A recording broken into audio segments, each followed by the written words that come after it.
After years of refusing to build one, Facebook working on a dislike button, except it's being referred to as an empathy button.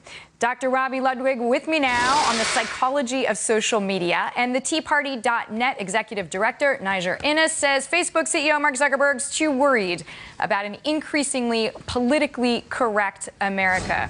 So why can't Americans handle a dislike button? I don't know that they can't handle a dislike button, but, you know, especially for Facebook, it's a place where people go to connect very often in a positive way. And although we may like the option to dislike various things on Facebook, I don't know that we're necessarily prepared to deal with the dislike directed towards us. So it really could change the feel of Facebook from being a positive environment to being a more negative environment. Which is what Zuckerberg has said. It's why he has resisted this. Mr. Innes, your take. We are all too coddled, right? This is absolute pablum nonsense. We have to grow up as a people. Look, if there's anything, we're about to see a debate, a presidential debate, or a couple of presidential debates. If there's anything that the Democratic race and the Republican race has taught us, it's that the American people are looking for raw and naked, unvarnished truth. They are not looking for more political correctness. They're not looking for nicey-nicey. They're looking for straight talk and for truth. And to the degree that Facebook has a dislike button, I think it adds to truth. It adds to the veracity of communications. All right. But Dr. Robi, what does this mean for cyberbullying? This is more for teens, I am assuming, than adults.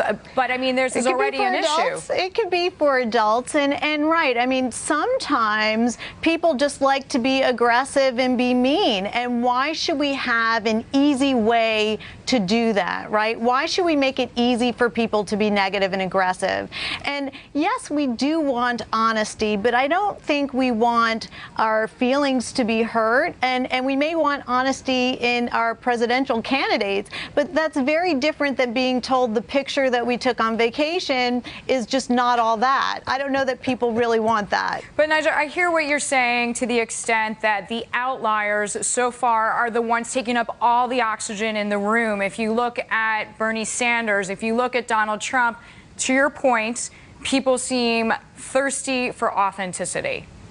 Absolutely. There's no question about it. Look, it's very important for us to understand that as a culture, as a country, as a civilization, we are the backstop of Western civilization.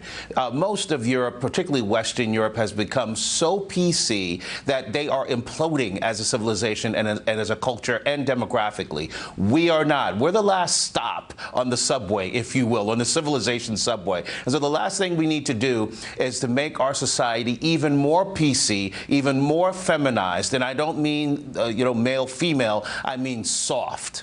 We don't need it. Well, all right. We don't need it. I might choose another word. It is but we reality. can talk about that offline. Dr. Robi Ludwig, thank you very much. Psychologist Deirdre. Thank you. He is the TeaParty.net executive director.